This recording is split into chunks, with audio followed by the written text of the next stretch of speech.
أخ عبد الفتاح. نعم. تفضل يا أخي. كنت قد سألتك عن ما جرى اليوم بعد صلاة الجمعة عبر هذه المسيرة، يعني صف لنا أجواء هذه المسيرة. الحمد لله رب العالمين، والصلاة والسلام على أشرف المرسلين. أما بعد، يعني بعد كما جرت العادة في كل جمعة يلقي الشيخ كلمات في المسجد ليوضح للرأي العام الأمور الداخلية وخارجية. بعد يعني ما توجهنا إلى المسجد، يعني الشيخ قام وتكلم وقال يعني اليوم سألقي الكلمة في مسجد آخر.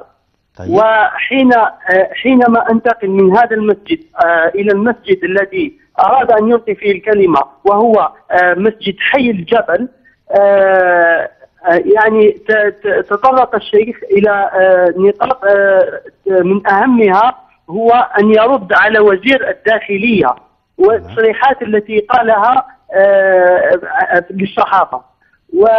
والشيخ تطرق يعني للأمر عندما قال من أراد أن يتبعنا فله ذلك، ومن أراد أن ينصرف فله ذلك. ويعني وجه الكلمة للإخوة بعدم يعني التخريب أو التكسير أو شيء من هذا القبيل، حتى إذا تعرضنا إلى الضرب أو الاعتقال أو شيء من هذا القبيل فلا أحد يعني يبدي ردة فعل.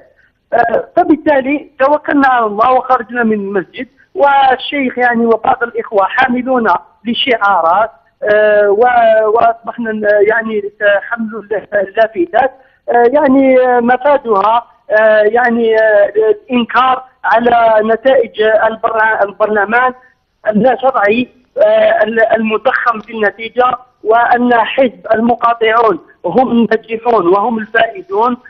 وتكلم على قضية تعديل الدستور يعني التي ستطرح، وإذا فيه نفاجأ في الطريق يعني بإيقافنا من طرف قوات الأمن. وهنا يجب أن نضع النقاط على الحروف، يعني طريقة تدخل قوات الأمن اليوم يعني تغيرت، يعني عنفنا بقوة، حتى أن هناك كبارا في السن ضربوا، أقولها ضربوا، وشباب يعني أسلج يعني مسح بهم الطرقات يعني، ويعني أصبح هناك كلام بديع، واستعملت يعني ضدنا يعني أمور يعني الله بها عليه.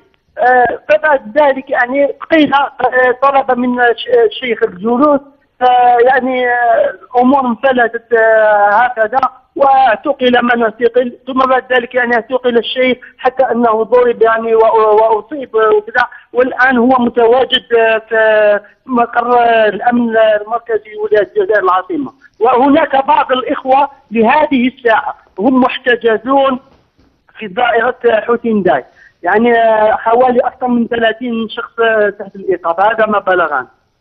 طيب، وفيما بعد المسيرة على ما أعتقد وحسب ما شاهدت في الفيديو أنها تفرقت وليس هنالك أي شيء من المبالغة أو شيء من العنف.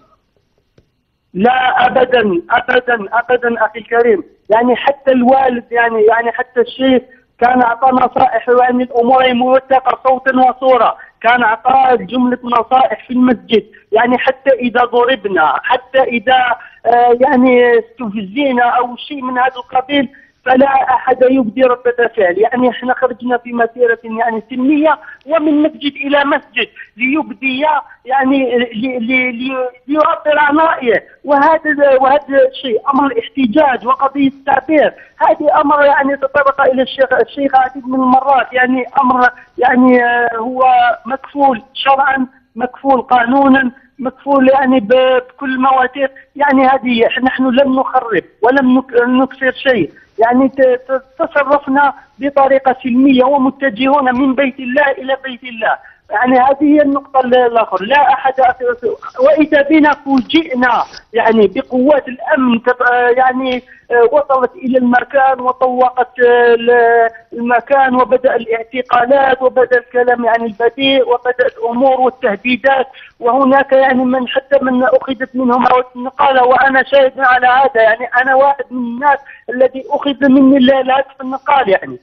طيب، أشكرك جزيل الشكر عبد الفتاح. نجل الشيخ علي بن حاج تدخل طبعا من الجزائر العاصمة عبر الهاتف، وكان يصف لنا أجواء المسيرة التي انطلقت اليوم من مسجد الوفاء بالعهد من في حي القبة بالجزائر العاصمة، والتي كانت سلمية مثل ما كان يذكر لنا، إلى غاية تدخل قوات الأمن الذين تدخلوا بكل عنف لفض هذه المسيرة والحيلولة دون استمرارها إلى هدفها ومقصدها.